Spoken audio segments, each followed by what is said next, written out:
ओम श्री गुरुभ्यो नमः। हरि ओम। शुक्लांबरधरं विष्णुं शशिवर्णं चतुर्भुजं प्रसन्नवदनं ध्यायेत् सर्वविघ्नोपशान्तये। गुरुर्ब्रह्मा गुरुर्विष्णुर्गुरुर्देवो महेश्वरः। गुरुः साक्षात् परं ब्रह्म तस्मै श्री गुरवे नमः। गुरवे सर्वलोकानां विषजे भवरोहिणां निधये सर्वविद्यानां श्रीदक्षिणामूर्तये नमः।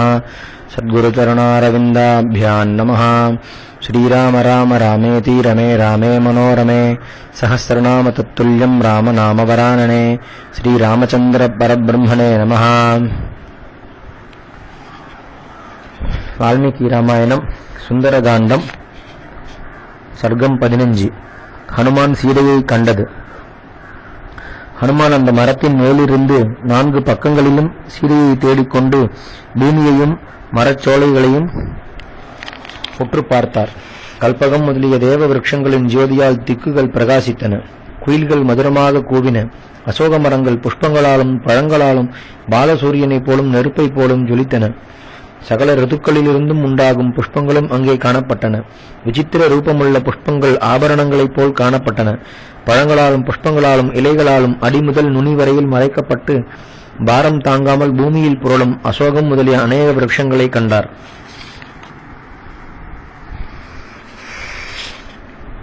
பக்ஷி கூட்டங்கள் கணக்கில்லாமல் வந்து விழுந்து கிளைகளில் இலைகளை இல்லாமல் செய்வது போல் இருந்தன.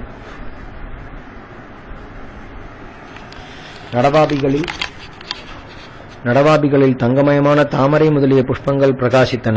திவ்யமான வாசனையாலும் ரசத்தாலும் அந்த வனம் மனசை அபகரித்தது. மனிதர் பார்த்து சந்தோஷிக்கும் சகலவிதமான பட்சிகளும் மிருகங்களும் அங்கே காணப்பட்டன. உப்பரிகைகளாலும் அரசர் அரண்மனைகளாலும் பலவகை ஆசனங்களாலும் கம்பளங்களாலும் அலங்கரிக்கப்பட்ட அநேக சுரங்கங்களும் நெருக்கமாயிருந்தது. எவ்விடத்திலும் அழகாக அலங்கரிக்கப்பட்டு இந்திரனுடைய நந்தனம் என்ற வனத்தை ஒத்திருந்தது. அந்த விருட்சங்களின் காந்தியால் அந்த பிரதேசம் முழுவதும் நெருப்பு பிடித்து எரிவது போல் தோன்றிற்று. ஆழமாக வேரூன்றி செழிக்கும் புன்னை, ஏழை, பாலை, சம்பகம் முதலிய மரங்களும் தங்கம், நெருப்பு, மை முதலியவைகளைப் போல் வர்ணமுள்ள அசோக மரங்களும் அங்கே காணப்பட்டன. அதி மனோகரமாக வர்ணிக்க முடியாததாய் விசேஷ காந்தியுடன் இந்திரனுடைய நந்தவனத்தை ஒத்து குபேரனுடைய சைத்திர ரதத்தை பரிகாசம் செய்வது போல் இருந்தது. புஷ்பங்களாகிற நட்சத்திரங்களால் ஆகாசத்தைப் போலவும் புஷ்பங்களாகிற ரத்னங்களால் சமுத்திரத்தைப் போலவும் சகல ரிதுக்களிலும் புஷ்பிக்கும் மரங்களாலும் தேன்மணம் வீசும் மரங்களாலும் பலவகை பட்சிகளாலும் மிருகங்களாலும் அவைகளின் விசித்திர துவனிகளாலும் வாசனைகளாலும் அந்த அசோகவனம் பரிசுத்தமான கந்தமாதனத்தை போன்று தோன்றிற்று. அந்த வனத்தில் சற்று தூரத்திற்கு அப்பால் புத்தரின் ஆலயம் போல் கட்டப்பட்ட ஓர் உப்பரிகையை கண்டார். அது வெகு உயரமாய் 1000 ஸ்தம்பங்களுடன் வெண்மையாக கைலாச பர்வதத்தை போல் இருந்தது. அதன் பவழப்படிகளும் தங்க மேடைகளும் கண்ணை பறித்தன. பிறகு அந்த சிம்சுபா விருட்சத்திற்கு அருகில் உள்ள உப்பரிகையில் ஒரு ஸ்திரீ இருக்க கண்டார். அவளை சுற்றிலும் ராட்சசிகள் கண் கொட்டாமல் காத்து கொண்டிருந்தார்கள். வெகுளாக்களாக ஆகாரமில்லாமல் துரும்பு போல் இழைத்திருந்தாள். புழுதி படிந்த தேகத்தில் அழுக்கு படிந்து கிழிந்த தங்கமயமான ஒற்றை வஸ்திரம் சுற்றப்பட்டிருந்தது. பெண்களுக்கு உச்சிதமான ஆபரணங்கள் இல்லை. கண்ணீர் தாரை தாரையாக பெருகிக் கொண்டிருந்தது. சரத்காலத்தில் கருத்த வனவரிசைகளால் விளங்கும் பூமியை போன்ற கருண்டு சுருண்ட தலைமயிர் கருணாகத்தை போல் ஒற்றை பின்னலாய் இடுப்பிற்கு கீழ் வரையில் தொங்கிக் கொண்டிருந்தது. தைரியமற்ற அடிக்கடி பெருமூச்சு விட்டுக் கொண்டிருந்தாள். மிகுந்த வெட்கத்துடன் தன் பர்த்தாவை விட்டு பிரிந்த துக்கத்தால் வாடி தவித்துக் கொண்டிருந்தாள். ஆனால் சகல பிரபஞ்சத்தையும் பதிவிரதாக்னியால் கொளுத்தக்கூடியவள். அவள் படும் பாட்டை பார்த்து கருங்கல்லும் உருகும். ராம தியானத்தாலும் அவரை பிரிந்த சோகத்தாலும் மெய்மறந்தவள். மனம் குன்றி துக்கத்தை தவிர வேறு கதியில்லாதவள். தன் பிரிய ஜனங்களை விட்டு ராட்சசிகளின் நடுவில் இருக்கையில் தன் இனத்தை விட்டு பிரிந்த பெண்மான் நாய்களால் சூழப்பட்டது போலிருந்தது. கஷ்டத்தையே அறியாதவள், பரம சுகத்தையே அனுபவிக்கத் தகுந்தவள், சொல்ல முடியாத துக்கத்தால் கொளுத்தப்படுகிறவள். அவளுடைய ரூபத்தையும் அழகையும் சற்று யோசித்த பிறகே இவள் ஜானகி என்று அறிய முடியும். சுக்லபக்ஷத்தின் ஆரம்பத்தில் நிர்மலமான சந்திர ரேகையைப் போலும் புகையால் மூடப்பட்ட அக்னிஜுவாலையைப் போலும் தாமரையற்ற ஓடையைப் போலும் பிரிய நாயகனான சந்திரனை அடைய வேண்டிய ரோகிணியை அங்காரகன் என்ற குரூர கிரகம் பிடித்தது போலும் தோன்றினாள்.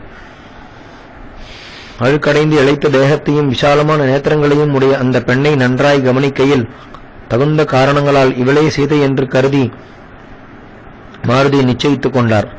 இஷ்டமான ரூபத்தை எடுக்கக்கூடிய ராவணன் எடுத்துக்கொண்டு போகையில் எவளை கண்டேனோ அவளுக்கும் இவளுக்கும் ரூபத்தில் பேதமில்லை. பூர்ண சந்திரனை போன்ற முகமண்டலத்தையும் மன்மதனுடைய வில்லை போன்ற புருவங்களையும் தாமரை இதழ்களைப் போல் மலர்ந்து செவ்வரி படர்ந்து மான்குட்டியைப் போல் மிரண்டிருக்கும் நேத்திரங்களையும் கருத்த தாய்மயிரையும் கருத்த கோணலாயிருக்கும் இமைகளையும் கோவைக்கனி போன்ற உதடுகளையும் வட்டமிட்ட அழகான ஸ்தனங்களையும் சிறுத்த இடையையும் கவனிக்கையில் அவளே என்று தோன்றுகிறது. தேக காந்தியால் சகல திக்குகளும் இருள் நீங்கி பிரகாசிக்கின்றன. அங்கங்கள் பொருத்தமாக அமைக்கப்பட்டிருக்கின்றன. மன்மத பத்னியான ரதியைப் போல் அழகுள்ளவள். பூர்ணிமா சந்திரனைப் போல் சகல பிராணிகளும் பார்க்க விரும்பக்கூடியவள். அவயவங்கள் உத்தம லட்சணங்கள் பொருந்தியிருக்கின்றன. பூமியில் உட்கார்ந்து பெருமூச்சு விடுவதால் தபஸ் செய்பவளைப் போல் தோன்றுகிறாள். ஆனால் நாகராஜனுடைய பத்னியைப் போல் நெருங்க முடியாதவள். புகைக்கூட்டத்தால் மறைக்கப்பட்ட அக்னி ஜுவாலையைப் போல் பெரும் துக்கத்தால் மறைத்த பிரகாசத்தை உடையவள். சந்தேகமான அர்த்தங்களை உடைய மனு முதலிய மகர்ஷிகளின் ஸ்மிருதி வாக்கியங்களைப் போலவும் க்ஷீணமான சம்பத்தைப் போலவும் நம்பிக்கையில்லாத ஸ்ரத்தையைப் போலவும் நிறைவேறாத ஆசையைப் போலும் விக்னங்களால் தடைப்பட்ட காரிய சித்தியைப் போலும் கலங்கின புத்தியைப் போலும் அந்நியாயமான அபவாதத்தால் கொடுக்கப்பட்ட கீர்த்தியைப் போலும் நீருண்ட மேகங்களால் மறைக்கப்பட்ட சந்திரகாந்தியைப் போலும் வேத ஸ்ருதிகளின் ஆதாரமில்லாமையால் பிரசித்தியற்ற வேத விரோதமான வித்தியைப் போலும் மறந்து போன வித்தியைப் போலும் காணப்படுகிறாள். தன் பிரிய நாயகனான ராமனை விட்டு அவரை அடைவேனோ என்று ஏக்கம் பிடித்து ராவணன் தொட்டெடுத்ததால் தேகம் குன்றி அனாதையாய் என்ன ஆபத்து நேருமோ என்று 4 புறங்களிலும் பயத்துடன் பார்த்து கொண்டிருக்கிறாள். கண்ணீரால் முகம் கருத்து உத்தம பூஷணங்களை அணிந்து கொள்ள தகுந்தவளானாலும் ஆபரணங்கள் இல்லாமல் இருக்கிறாள் என்று யோசித்தார். ஹனுமான் அவளை அடிக்கடி பார்த்தும் அவருக்கு சந்தேகம் தீரவில்லை. பாஷா ஞானமும் சாஸ்திர பரிச்சையும் இல்லாதவன் ஒரு வாக்கியத்திற்கு விபரீதமான அர்த்தத்தை செய்து தனக்கு ஞானம் வந்த பிறகு வெகு கஷ்டப்பட்டு சரியான அர்த்தத்தை அறிவது போல் யாதொரு அலங்காரமும் இல்லாத ஸ்திதியில் ஜானகி இவள்தானோ என்று கண்டுபிடிப்பது கஷ்டமாயிருந்தது.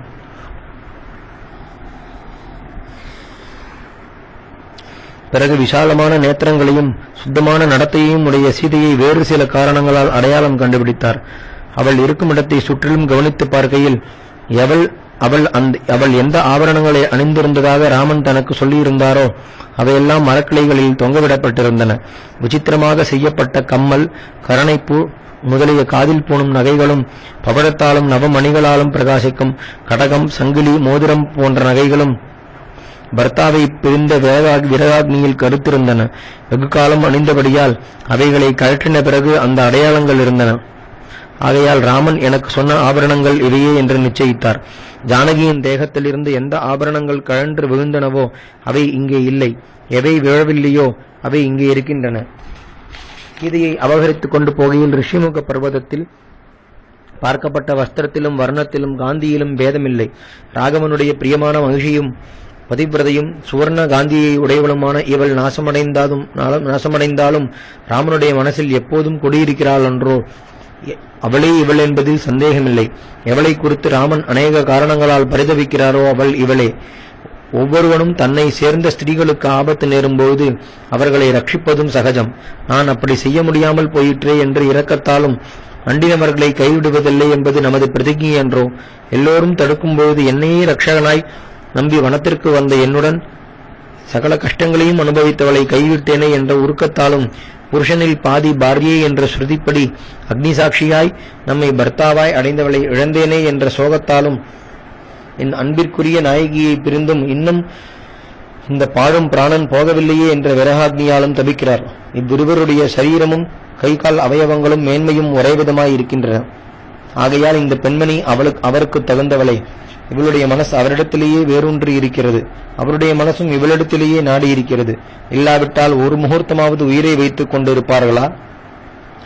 மால்யவான் என்ற பர்வதத்தில் ராவணன் சீதையின் பிரிவை சகிக்காமல் புலம்பின போது என்ன விபரீதம்! வசிஷ்ட மகர்ஷியின் சிஷ்யராம் வேதாந்தங்களை கரை கடந்தவராம், சகல கஷ்டங்களையும் சகிக்கவல்ல க்ஷத்திரிய வீரராம், யாரோ ஒரு ஸ்திரீயை விட்டு பிரிந்ததற்காக இவ்வளவு பாடுபடுகிறாரே என்று நான் நித்திய பிரம்மச்சாரியானதாலும் இந்திரிய சுகங்களில் வெறுப்படைந்தவனாகினாலும் பரிகாசம் செய்தேன். இப்போது இவளுடைய சௌந்தரியத்தையும் தீனஸ்திதியையும் கண்ட பிறகு எனக்கு புத்தி வந்தது. இந்த சமுத்திரத்தை தாண்டினது ஒரு பெரிய காரியம் என்று எண்ணியிருந்தேன். இவளை பிரிந்தும் இன்னும் ராமன் தேகத்தை வைத்துக் கொண்டிருப்பது ஒருவராலும் சாத்தியமன்று. அவருடைய சோகமே அவரை அழிக்கவில்லையே.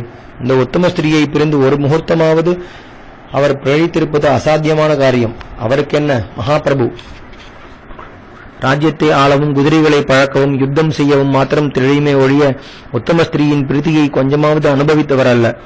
என்ன பிரபு, தனக்கு கீர்த்தியையும் தேஜஸையும் விருத்தி செய்யும் இவளை புரிந்தும் பிரபுத்துவம் உண்டோ? தன்னை அண்டினவர்களை கைவிடும் பிரபுவும் உண்டோ? சீதையோ பர்த்தாவிற்கு உட்பட்டவள். அவருடைய ஆக்ஞையில்லாமல் தன் தேகத்தை விடக்கூடாது.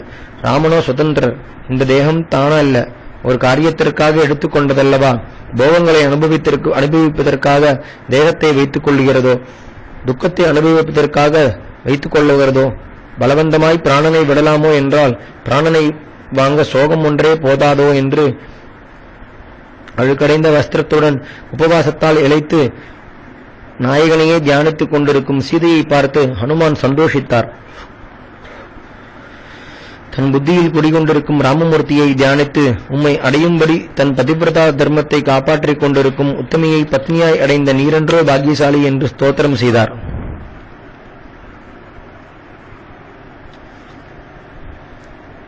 சர்க்கம் 16. சீதையை கண்டு ஹனுமான் வருந்தினது.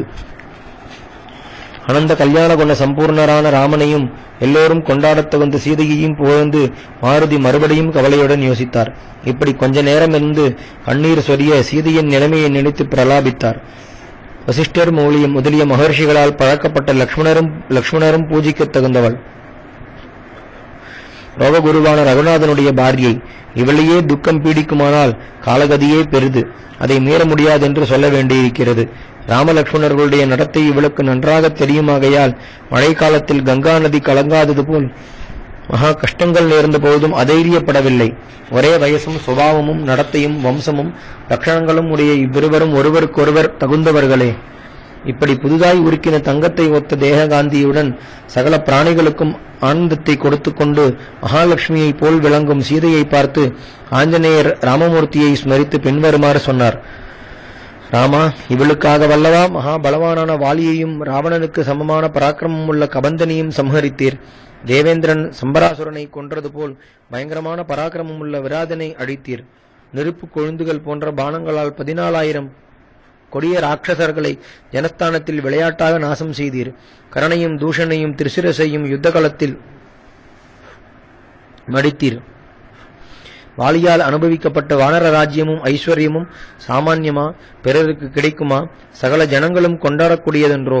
இவளுக்காக அல்லவா அவற்றையெல்லாம் சுக்ரீவனுக்கு கொடுத்தீர். விசாலமான நேத்திரங்களை உடைய இவளுக்காக அன்றோ நானும் மகா சமுத்திரத்தை தாண்டி இந்த லங்காபுரியை பார்த்தேன். சமுத்திரத்தை மாலையாக தரித்த இந்த பூமியையும் மற்ற லோகங்களையும் இவளுக்காக ராமன் தலைகீழாக பிடித்தாலும் தர்மமே என்று எண்ணுகிறேன். பூலோகம், புவர்லோகம், சுவர்க்கம் என்ற திரிலோகங்களிலும் ஏக சக்கராதிபதியாயிருப்பது பெரிதா, ஜானகியை அடைவது பெரிதா? திரிலோகமும் ஜானகியின் காலில் ஒட்டின தூசி பெறுமோ? சகல தர்மங்களிலும் குறையில்லாமல் அனுஷ்டிக்கும் மகாத்மாவான ஜனக மகர்ஷி யாகத்திற்காக பூமியை உழும்போது அதை பிளந்து கொண்டு தாமரை தூள்களைப் போல் மங்களகரமான யஜ்ஞ பூமியின் புழுதி படைந்த தேகத்துடன் கலப்பையின் நுனியிலிருந்து கிளம்பின புண்ணியவதி அல்லவோ? பதிவிரதா தர்மமே உருவெடுத்து வந்ததல்லவோ? சிரேஷ்டமான ஆச்சாரத்தை உடையவரும் கீர்த்தி பெற்றவரும் யுத்த களத்தில் பின்வாங்காதவருமான தசரத சக்கரவர்த்திக்கு இந்த கீர்த்திசாலை மூத்த நாட்டு பெண் அல்லவா? எல்லா தர்மங்களையும் அவைகளை நடத்தும் விதத்தையும் பதார்த்தங்களின் தத்துவத்தையும் பூர்ணமாய் அறிந்த ராகவனுக்கு இவள் பிரிய பாரியே என்றோ? இப்போது கோர ராட்சசர்களின் வசத்தில் அகப்பட்டிருப்பது என்ன கொடுமை! பர்த்தாவினிடத்தில் தனக்குள்ள பிரீதியை பெரிதாக எண்ணி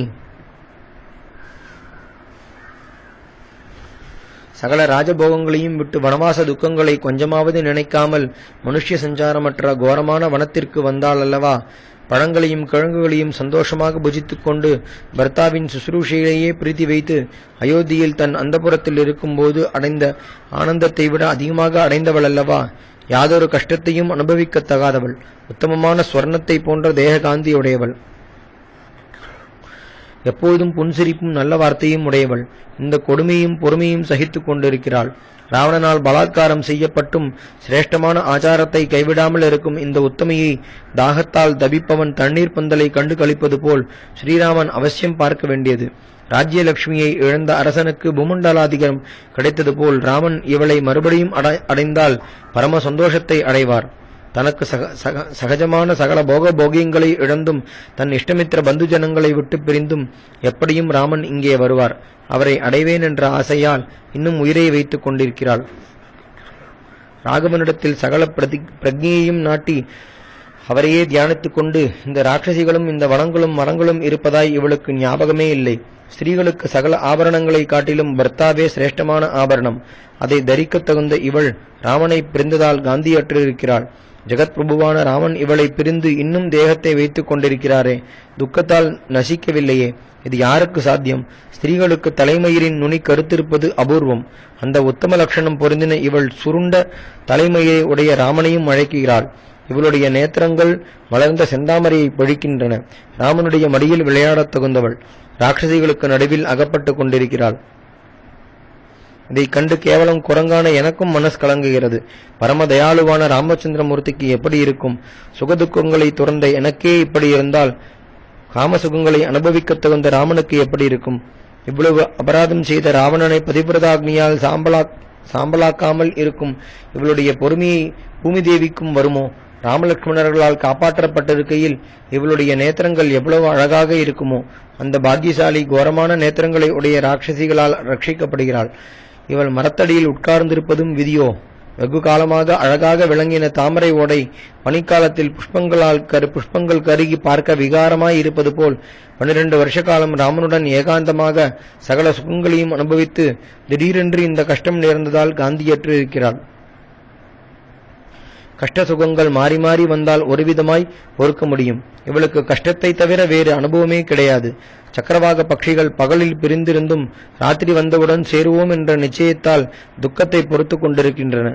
இவளுக்கு மறுபடியும் ராமனை சேருங்காலம் தெரிந்திருந்தால் இந்த கஷ்டத்தை பொறுத்திருப்பாள். அதுவோ தெரியவில்லை. என்ன செய்வாள்? இப்படிப்பட்ட கஷ்டங்களை அனுபவிக்கும் விதமாய் வளர்க்கப்பட்டவளும் இல்லை.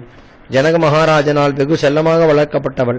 வசந்த ருதுவால் புஷ்பித்திருக்கும் இந்த அசோக மரங்கள் இவளுக்கு சோகத்தையே விருத்தி செய்கின்றன. சகல லோகங்களுக்கும் ஆனந்தத்தை கொடுக்கும் சந்திரனும் ஒரே காலத்தில் நெருப்பு பொறி போன்ற 1000 கிரணங்களை உடையவனாக சோகத்தை பெருக்குகிறானன்றோ? இப்படி அநேக காரணங்களால் இவளே சீதை என்று நிச்சயித்து பலத்திலும் வேகத்திலும் ஒப்பில்லாத ஆஞ்சநேயர் அந்த சிம்சுபா விருட்சத்திலேயே மறைந்திருந்தார். श्री रामचंद्र परब्रह्मणे नमः। हरि ओम।